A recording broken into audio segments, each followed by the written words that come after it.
کیا 7 اکتوبر کے بعد آپ کو اپنی زندگی میں نفرت انگیز باتیں یا کمنٹس مل رہے ہیں؟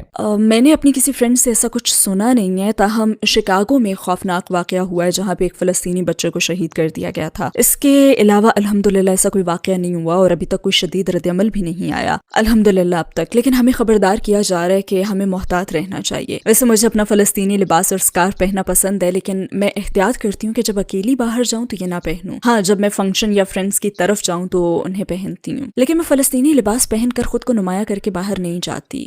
مغرب میں بہت سے لوگ اور امریکہ اور دنیا بھر کے سیلیبریٹیز اسرائیل کی حمایت میں پیغامات پوسٹ کرتے ہیں کہ اسرائیل کے حملے سیلف ڈیفenس ہے۔ کیا آپ کے خیال میں یہ معاملہ اس طرح دیکھا جا سکتا ہے؟ اگر ایمانداری سے کہوں تو نہیں، ہر ایک کو اپنے ڈیفنس کا حق ہے، فلسطینیوں کو بھی ہے، لیکن صہیونی ایجنڈے کی صورت میں یہ سیلف ڈیفنس نہیں ہے، یہ ظلم اور زیادتی ہے، اور ایسا ان کے اس ملک میں داخل ہونے کے بعد سے ہو رہا ہے۔ ایسے بہت سے قصے ہیں کہ تاریخی طور پر مسلمان دنیا کی وہ واحد قوم ہے جنہوں نے یہودیوں کی اس وقت حمایت کی اور انہیں پناہ دی جب ہر جگہ ان پر ظلم کیا جا رہا تھا۔ ہمارے کوئی منصوبے نہیں تھے، ہم نے ہولوکاسٹ نہیں کیا، ہم نے یہودیوں کو بچایا، یہ سب کو معلوم ہے۔ اور اس وقت کے سلطان، عثمانی سلطان کا ایک خط ابھی تک موجود ہے جس نے اسلامی اسپین عیسائیوں کے قبضے میں جانے اور اسپین کے اقتدار میں آنے کے بعد یہودیوں کو بلایا تھا۔ انہوں نے مظلوم یہودیوں کو عثمانی مملکت میں داخل کیا اور وہ مراکش اور آس پاس کی مسلمان کمیونٹیز میں بھی گئے، ان کا تو گرم جوشی سے استقبال ہوا اور پناہ بھی دی گئی۔ ترکوں نے فرینچ یہودیوں کو قبضے کے دوران فرانس سے نکلنے میں بھی مدد کی، اور پھر سرییوو میں اس موضوع پر ایک کتاب بھی ہے جس میں لوگوں کی جانب سے یہودیوں کو بچانے کے مزید قصے ہیں، مگر انہیں مسلمانوں نے ہمیشہ ویلکم کیا۔ انہوں نے مسلمان ملکوں میں ترقی کی، اسپین میں ترقی کی،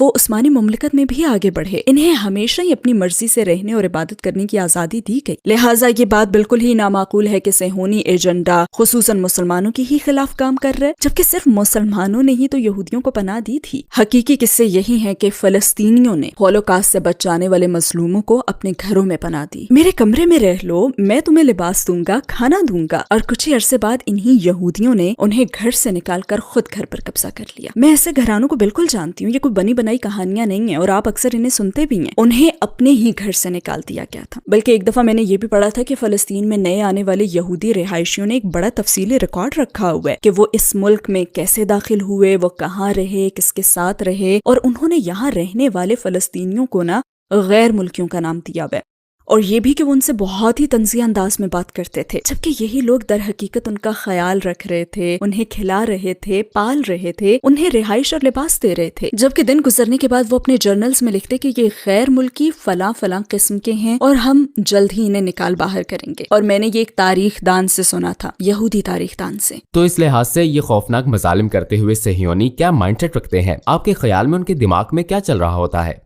ان کا مائنڈ سیٹ کیا ہے؟ وہ کس چیز پر یقین رکھتے ہیں؟ واللہ عالم، مجھے نہیں پتا، لیکن صہیونی مذہبی نہیں تھے، یہ ایک سیاسی ایجنڈا تھا، یہ مذہبی ایجنڈا نہیں تھا۔ جیسے ہم صلیبی جنگوں وغیرہ کے بارے میں جانتے ہیں کہ یہ لوگ اپنے ناپاک عزائم کی تکمیل کے لیے مذہبی لوگوں کو استعمال کر رہے تھے۔ پاپس کو ملکوں کی ہوس تھی اور وہ یہ بھی چاہتے تھے، وہ بھی چاہتے تھے، لہٰذا انہوں نے ان غریب عیسائیوں کو بھیجا کہ جاؤ اور کافر عربوں سے لڑو۔ لہٰذا صہیونی خاص طور پر روایتی مذہبی چال چل رہے ہیں۔ آباد ہونے والے بہت سے یہودی روایتی مذہبی ہیں اور وہ انہیں بھیج رہے ہیں کہ ہمارے لیے جنگ لڑو، آباد کاریاں بڑھاؤ اور اپنے پڑوسی چند فلسطینی کسانوں کو ستاؤ اور تنگ کرو۔ تو مجھے نہیں معلوم، لوگ تو کہہ دیتے ہیں یہ ایک مقدس جنگ ہے، یہودی اور عرب ہمیشہ سے ایک دوسرے کو ناپسند کرتے ہیں، جو کہ بالکل جھوٹ ہے۔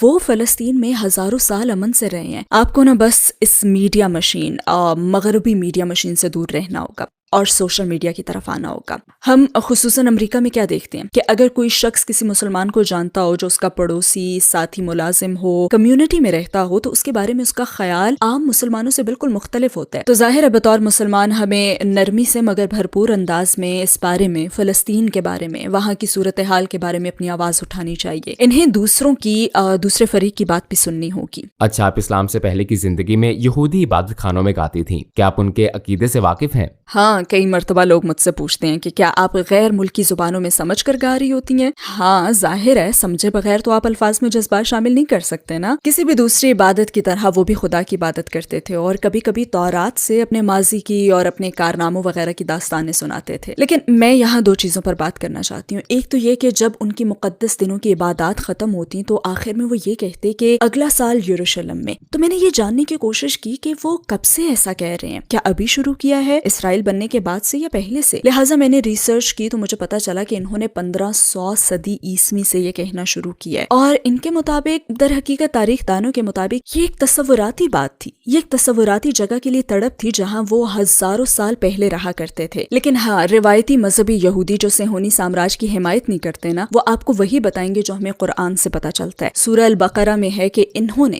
اللہ کے ساتھ کیا ہوا معاہدہ توڑ ڈالا۔ یہ اللہ کے چنے ہوئے لوگ تھے، لیکن انہوں نے نافرمانیاں کر کے اور اپنے منمانے دین پر عمل کر کے اللہ کے ساتھ کیا ہوا معاہدہ توڑ دیا۔ لہٰذا جب حضرت موسیٰ علیہ السلام نے انہیں فرعون سے آزادی دلوائی تو انہیں واپس آنے کی اجازت نہیں ملی۔ وہ کئی سالوں تک صحرا میں، غالباً اردن میں بھٹکتے رہے۔ لہٰذا اس وقت کے لوگوں کو فلسطین میں کبھی داخل نہیں ہونے دیا گیا، اور وہ نہیں ہو سکے کیونکہ انہوں نے تو اللہ کے پسندیدہ بندے ہونے کا حق کھو دیا نا۔ لہٰذا زیادہ روایتی مذہبی یہودی یہی کہیں گے کہ ہمیں یہاں رہنے کا کوئی حق نہیں ہے، ہم یہاں نہیں رہ سکتے، اور ہمیں یہاں ہونا ہی نہیں چاہیے کیونکہ ہم نے اپنا معاہدہ توڑ دیا تھا۔ وہ یہ بات تسلیم کرتے ہیں کہ انہوں نے معاہدہ توڑا تھا، اور یہ وہی لوگ ہیں جو ہمارے کچھ مسلم کنونشنز میں بھی آتے ہیں اور فلسطین کی حمایت کرتے ہیں۔ ان کی عورتیں بھی فلسطینی اسکارف پہنتی ہیں اور وہ یہ یقین دلاتی ہیں کہ ہم آپ کے ساتھ ہیں، وہ جگہ ہمارے لیے نہیں ہے۔ اور اسرائیل میں اب اس مقصد کے لیے جو کچھ ہو رہا ہے وہ تو خوفناک ہے، ظلم ہے، بالکل غلط اور مذہب کی تعلیمات کے بالکل خلاف ہے۔ ایک مرتبہ ہمیں کینٹر سے ملے، ان کا کینٹر مذہبی ہوتا ہے، وہ میوزک کا سربراہ ہوتا ہے۔ ہم ان کے مقدس دنوں میں کافی میوزک سنتے تھے، بہت زیادہ میوزک۔ ایک دفعہ ہم ناشتے کے لیے گئے تو اس نے سور کا گوشت آرڈر کیا اور ہم وہاں بیٹھ گئے۔ وہ ہمیں کہانیاں سنانے لگا کہ اس کی آرزو ہے کہ وہ فلسطین جائے اور ایک بیٹ اٹھا کر نا اربوں کی ٹانگیں توڑ دے۔ یہ ایک مذہبی لیڈر تھا اور یہ اس کے اپنے الفاظ ہیں۔ بطور مسلمان مجھے فلسطین میں ظلم و ستم روکنے کے لیے کیا کرنا چاہیے؟ اپنی انفرادی حیثیت میں ہمارا کیا کردار اور ذمہ داری ہے؟ تو ہم اس کے خلاف اٹھ سکتے ہیں، ہم اپنا دفاع کرنے والے مسلمانوں کی حمایت کر سکتے ہیں،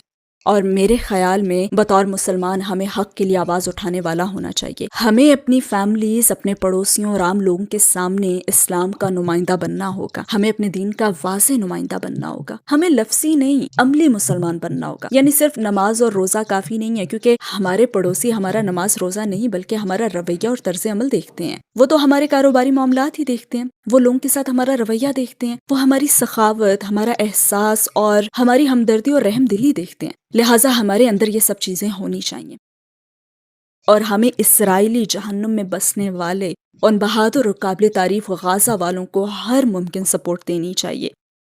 اگر وہ اتنی اذیتیں سہ رہے ہیں نا تو ان کا ایمان بہت مضبوط ہے، بے انتہا مضبوط، تو ہمیں آواز اٹھانی ہوگی۔ ہم کیا کر سکتے ہیں؟ ہم اپنے آرام دہ گرم گھروں میں رہ رہے ہیں، یونائٹڈ اسٹیٹس میں ہمارے پاس زندگی کی ہر سہولت ہے۔ ہمیں اپنا کردار ادا کرنا ہوگا جو کم سے کم یہ ہے کہ اپنی آواز اٹھائی جائے۔ یہ ان 3 کاموں میں سے ایک ہے جو ہمیں لازماً کرنا چاہیے، یا تو آپ اسے اپنے ہاتھ سے روکیں، یا اپنی آواز سے، یا کم از کم اپنے دل میں برا جانیں۔ لیکن میرے خیال میں اب دل میں برا جانے کا وقت تو نکل چکا ہے، ہمیں اب کچھ کرنا ہوگا، یا کم از کم اپنی آواز تو اٹھانی ہوگی۔ میرے شوہر کا خاندان فلسطینی ہے، اور اردن میں میری بہت ساری فرینڈز بھی فلسطینی ہیں، میری عرب فرینڈز فلسطینی ہیں۔ ہم سب کی شادیاں فلسطینی مردوں سے دوسرے ملکوں میں ہوئیں، اور ہم سب کے شوہر فلسطینی ہیں، لہٰذا ہماری بہت سی چیزیں مشترکہ ہیں۔ اور میں آپ کو وہ خوفناک کہانیاں بھی سنا سکتی ہوں، جب ہم فلسطین جاتی ہیں تو ایئرپورٹ پر، سڑکوں پر اسرائیلی ہمارے ساتھ بھی کیسی بدسلوکی کرتے ہیں۔ سبحان اللہ، یہ آسان نہیں ہے مگر ہم جاتے ہیں۔ اللہ ہمیں فلسطین کے اچھے دن دکھائے۔ انشاءاللہ یا رب، ہماری زندگی میں انشاءاللہ ہم بھی وہ دن دیکھیں، مگر پتہ نہیں ہماری زندگی میں یہ